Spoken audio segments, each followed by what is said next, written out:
सेठ हुए हैं माणिक चंद जी जेपी, मुंबई के सेठ थे। और उनके जीवन के बारे में ब्रह्मचारी शीतल प्रसाद जी ने उनकी जीवन के बारे में एक पुस्तक लिखी है। उस पुस्तक में उन्होंने बहुत सारे कार्य किए, बहुत सारी जगह उन्होंने शिक्षण संस्थाएं खुलवाई, बहुत सारे तीर्थ क्षेत्रों का उन्होंने कार्य किया। जब वो लाहौर में एक बोर्डिंग खोलने के लिए जा रहे थे तो रास्ते में उनका ललितपुर में रुकना हुआ, क्योंकि ब्रह्मचारी शीतल प्रसाद जी साथ में थे तो वो 7 प्रतिमाओं को उन्होंने धारण किया था, तो एकदम जो है पूरी जर्नी इतनी लंबी नहीं कर सकते, उनके लिए पूजा आहार आदि भोजन आदि के लिए तो ललितपुर पहुँचे। और उस समय जो है 1909 की बात है। जब वो ललितपुर पहुँचे तो वहाँ पर एक मथुरा दास जी बड़े सेठ थे और उन्होंने बतलाया कि यहाँ पर कुछ प्रतिमाएं महोबा से आई हैं। पहले वो प्रतिमाएं जहाँ पुलिस की कस्टडी में थी, यानी अंग्रेजों की कस्टडी में थी, फिर बड़े सेठों ने मिलकर के उसमें पुरुषार्थ किया तो वो प्रतिमाएं महोबा में बहुत बड़ा जो क्षेत्र था वहाँ पर कोई दिगंबर जैन नहीं रहे। और बाद में पुरातत्व के माध्यम से जब उनकी प्राप्ति हुई तो उस समय में 3 जगह उन प्रतिमाओं का वितरण हुआ। तो एक प्रतिमा आप लोगों ने जहाँ क्षेत्रपाल में जो अभिनंदनाथ भगवान की प्रतिमा है वो भी महोबा से आई है, वहाँ पे मूल नायक के रूप में है, वो महोबा से आई है। और बिल्कुल वैसी ही प्रतिमा, बल्कि ये जो है 2.5 हाथ की है, वो लगभग 5 हाथ की जो है प्रतिमा बांदा में मुनीश्वरनाथ भगवान की है। बिल्कुल देखने में आप यदि इसको देखोगे तो आपको बिल्कुल वैसी ही दिखलाई देगी। और एक ऐसी ही प्रतिमा जिन्होंने शौरीपुर बटेश्वर के दर्शन किए तो वहाँ पर अजितनाथ भगवान की प्रतिमा, ये तीनों प्रतिमाएं 12वीं शताब्दी की महोबा से निकली हुई हैं।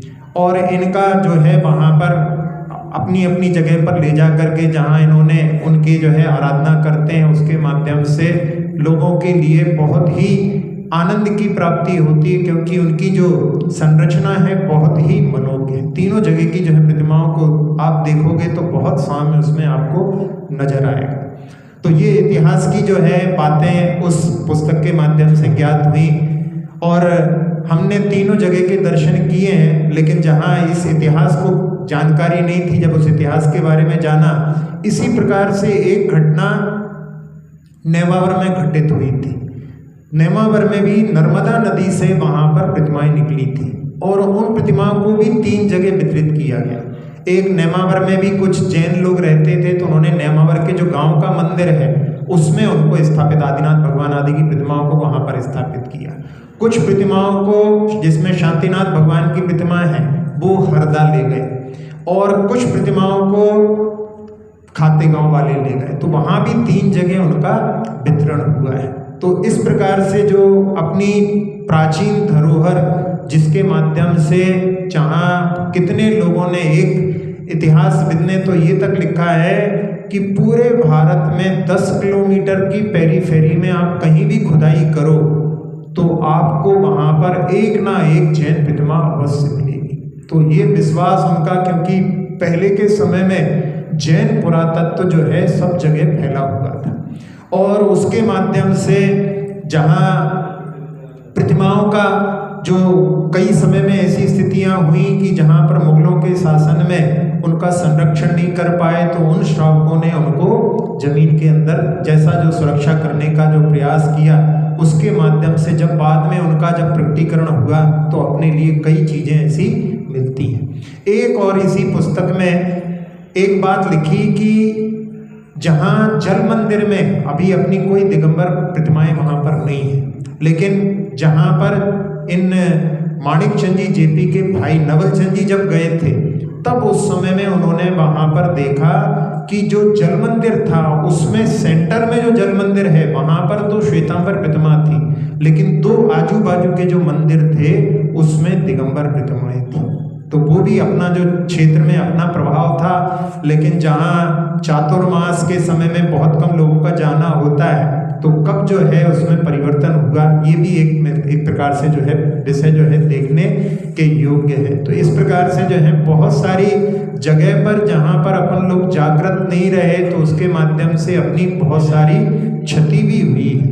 तो अपन लोगों को जो अपनी जितनी जो है जहाँ जहाँ पर जगह हैं क्षेत्रों पर, उन सब के लिए संरक्षण के लिए भी अपने लिए पुरुषार्थ करते रहना चाहिए। और उसमें पुरुषार्थ का सबसे अच्छा तरीका ऐसा है कि अपने को प्रति वर्ष तीर्थ यात्रा पर अवश्य जाना चाहिए। यदि अपन तीर्थों पर यात्रा करने जाते रहेंगे तो उसके माध्यम से तीर्थों का संरक्षण होता रहेगा। जो तीर्थ यात्रा पर नहीं जाएंगे तो धीरे धीरे कई क्षेत्र पर, जैसे कई बार होता है गिरनार के लिए लोग कह देते हैं कि भाई वहाँ पर परेशानी है, उसके कारण में सुन करके बहुत से लोग नहीं जाते। लेकिन अपन यदि क्षेत्रों पर जाना बंद कर देंगे तो अपनी ही जो है वहाँ पर धरोहर को अपन संरक्षण करने में समर्थ नहीं होंगे। इसलिए प्रत्येक वर्ष अपने लिए कहीं ना कहीं की यात्रा पर अवश्य जाना चाहिए। उसके माध्यम से उन तीर्थों का संरक्षण अपन करने में समर्थ हो सकते हैं।